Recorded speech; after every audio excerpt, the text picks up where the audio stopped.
Hi guys, Dave Hayes here from the Steel Guitar Network.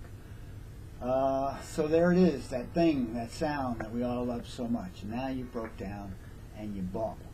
Now you got this guitar and you don't know anything about it, and that's the purpose of this video called Steel Guitar 101. You just bought this beautiful thing and you need to know how to get started playing it. So I'm going to touch on a lot of different subjects, real basic stuff, like what you need to get started on this instrument. I'm going to touch on a lot of subjects, not delve deeply into any of them. Okay, that will be for other videos that are available on this Hank Ruff network that is so wonderful for our community.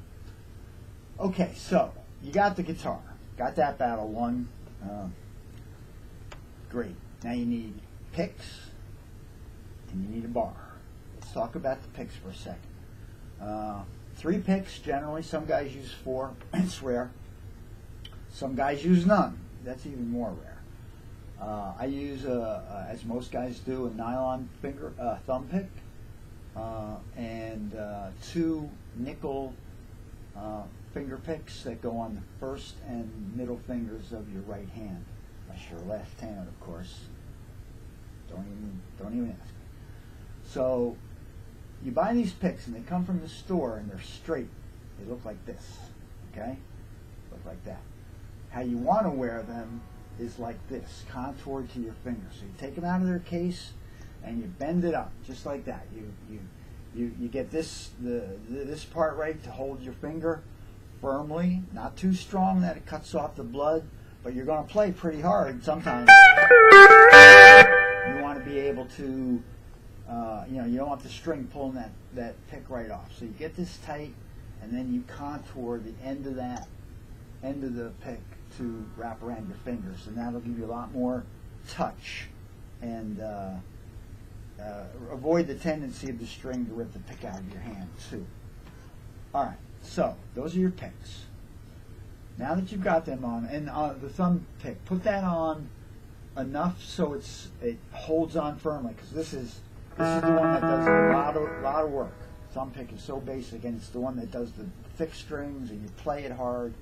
So make sure it gets on there tight. These things got to seat right, but again, you're going to be playing all night long. Don't make them too tight to cut off the blood. All right, now this is the steel. This is why they call the steel guitar the steel guitar. It's not because they're made out of steel. Mine is this beautiful, beautiful maple. Okay, so you get one of these. Now these come in several different sizes and weights, and that's to accommodate whatever your hand is. Guys with giant big hands might want a bigger bar than this. This is a 3 1/4 and a 7/8 inch diameter bar. It barely, if you can see the strings here, it barely covers the top strings. It does, but when you play it, you tend to move the bar up some to grab that high note often. So you will be moving this bar, okay? Now, how do you hold this thing, okay? And a 7/8, by the way, 7/8 diameter is a very common size. If you have an average hand, that's probably what you want to use. It's certainly enough to start with. As you progress and start understanding how your body reacts to the steel, you may make a change, but that'll get you going. So now you've got your thumb picks, you got your bar. Okay, now there's another thing. Remember, use all your feet to work this thing. You need the right shoe. A lot of guys don't think about this. I kind of prefer this old loafer, which I would not normally recommend, and I'll tell you why. And that's because you want really a shoe that will tie to your foot. The idea is that when you move your foot, okay, when you move your foot, the shoe has to come with you, because as you're rolling off or on a pedal, as you start to roll, you want your shoe to come up and start that roll with you. If you don't have laces, sometimes the shoe can hang behind. These are a little tight on me, that's why they work well.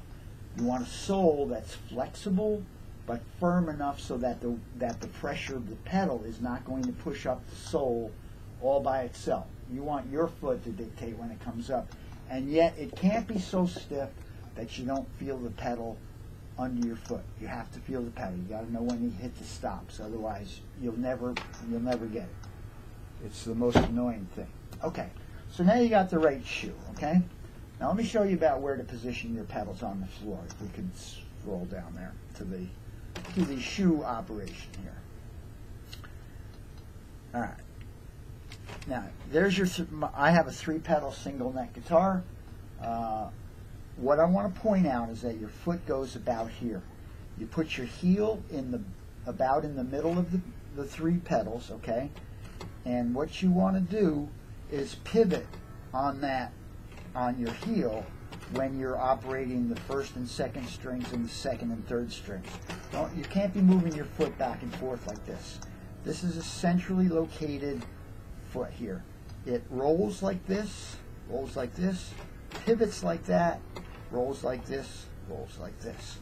While I'm down there, let me just point out that that's something you should strive to practice and get in mind, is that when you want to play just the 1st pedal, don't get in the habit of moving your foot over here and pressing it all by itself.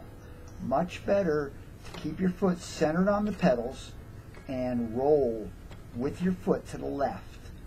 That way, see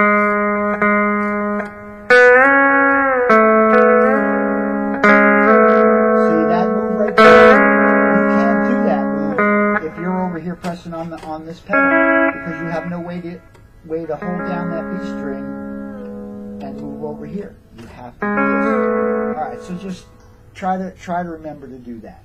Try to avoid getting in the habit of moving your foot over instead of pivoting as you should. All right, so now you've got your shoes, you've got your picks, you got your bar, and it's time to make some notes on this thing. Now, one thing to do, okay, first off, is to put the bar down now. Show me the neck, please. The key starting point is the major grips, okay, and that is on this 10-string E9 guitar. They are combinations of the 3 notes that make an E major chord. They are the 10th string, the 8th string, 6th string, 8th string, 6th string, 5th string, 6th string, 5th string, 4th string, and 5th string, 4th string, 3rd string. In every instance, those 3 notes are the 3 notes in the E major triad. So any combination of those will give you something that fits into an E chord. It may not be a full E chord because you may be not playing the 5th or the 3rd, but they all sound good. Okay? You can use that. So what you want to practice is learning how to pick those 3 together. All right, now that brings us to the next most important place to start, and that is the tone that you get out of the string. Now this becomes much more evident when I place my bar, okay? Because it's easy to see what kind of tone you're getting from the bar. Tone, remember, the tone that you get and the tone that you develop as a player and the tone that you're listening to as you hear the players that you like to hear on the radio or CDs or whatever you're listening to, they all develop their tone, and that tone is a measure of attack, how hard you hit the string, and speed and softness all at once. Okay, so that's going to generate your tone. The other part of it is your bar, and the bar has got to be pressed down hard enough to have that clear tone. And these bars are pretty much designed to make a tone without even any downward pressure. But you want to exert a little bit of downward pressure. Okay, that's right there. You want to make sure you get that kind of tone and not something like. There's what you want to avoid right there. Okay. The other thing that you've got to watch out for is this thumb. It's easy when you're playing down here. See, if I leave my thumb down, I've muted the string. I've ruined it. So when you're playing down here, you're always lifting your thumb or rolling the bar back a little bit. Right? That's got to be out of the way on the low string. Okay. So, and you hold the bar by laying your hand down across it just like this. This index finger goes out, it rests right on top of the bar. Your middle finger rests on the strings behind it along with the other ones. They will lift occasionally, or something, but it's important that these fingers mute these strings, because if you didn't do that, you would hear this. You would hear the other side of the string, the harmonic on the other side. It's these fingers being down that keep those overtones from happening. See that? Alright, so that's why as we play, these fingers stay down.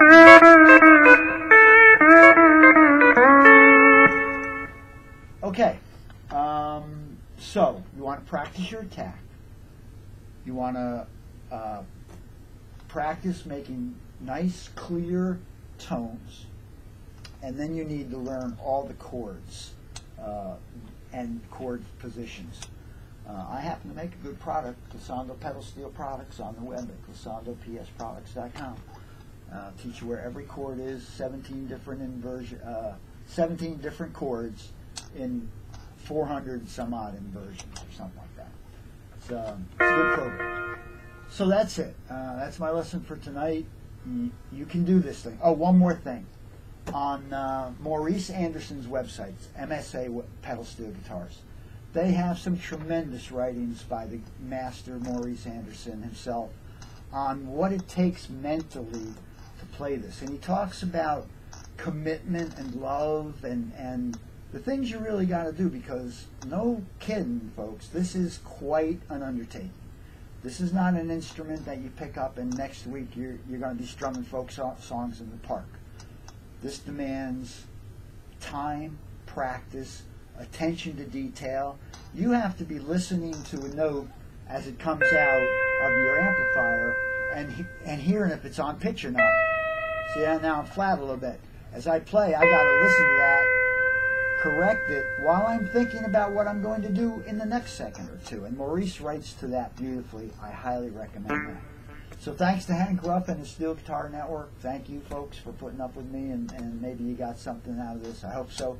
Good luck with this thing.